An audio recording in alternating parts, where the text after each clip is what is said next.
আসসালামু আলাইকুম, কেমন আছেন সবাই? আশা করি সবাই ভালো আছেন। তো আজকে আমি বানাবো কেক। এর জন্য আমি এখানে নিয়েছি ডিমের সাদা অংশ। এটাকে আমি এখন বিট করব হ্যান্ড ব্লেন্ডার দিয়ে। তো কিছুক্ষণ বিট করার পর এখানে আমি চিনি অ্যাড করব, অল্প অল্প করে চিনি অ্যাড করব। তো চিনি দেওয়ার পরে আমি আবারও কিছুক্ষণ বিট করে নেব, ভালো করে মিক্স করছি।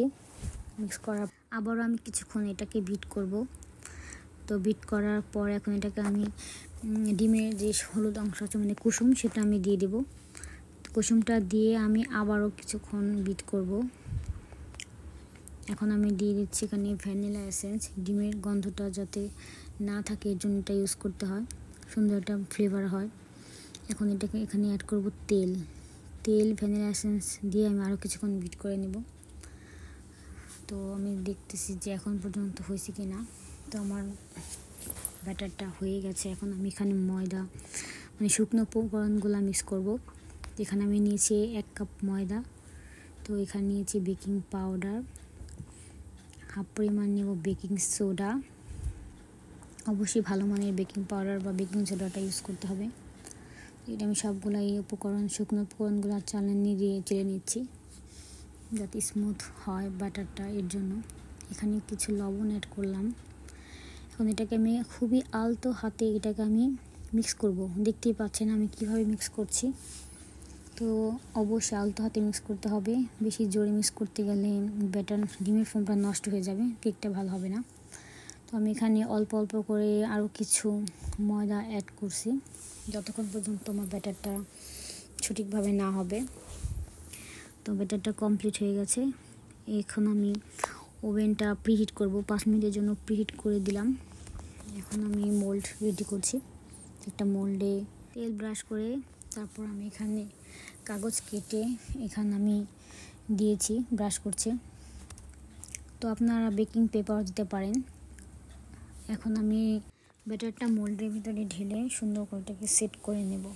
আমার এখানে কেকের ব্যাটার একটু বেশি ছিল পরিমাণে, এর জন্য আমি এখানে ছোট ছোট মোল্ড নিয়েছি। আমার কিছু ছোট মোল্ড ছিল, তো এগুলোর ভিতরেও আমি কেক বেক করতে দিয়ে দেব। তো এগুলো একটি ছোট চামচের সাহায্যে দিলে ভালো হয়। আমি চামচের সাহায্যে সবগুলো মোল্ড দিয়ে নিচ্ছি। এই তো এখন আমি এখানে দিচ্ছি টুটি ফুটি। এই টুটি ফুটিটাও আমি নিজের হাতে তৈরি করেছি। টুটি ফুটি দিয়ে একটা কাঠি দিয়ে সুন্দর করে মিক্স করতে হবে যাতে সম্পূর্ণ কেকের ভিতরে টুটি ফুটি মিক্স হয় ওইভাবে।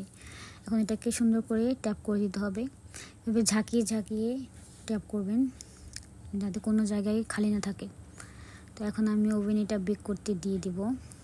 এখন আমি এখানে সেট করব টাইম 180 ডিগ্রি তাপমাত্রা। আমি 40 মিনিটের জন্য এটাকে বেক করতে দেব। তো আমি দিয়ে দিচ্ছি, কেকগুলো বেক হচ্ছে। তো দেখতেই পাচ্ছেন কেকগুলো অনেকটাই ফুলে গেছে। এই তো আমার কেকটা রেডি হয়ে গেছে। এগুলো যেহেতু ছোট একটু আগে হয়েছে এই জন্য আমি আগে বের করে ফেলেছি।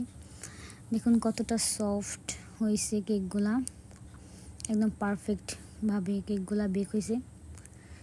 ভিতরের দিকটা আমি ভেঙে দেখাচ্ছি, দেখতেই বোঝা যাচ্ছে কতটা সফট হয়েছে।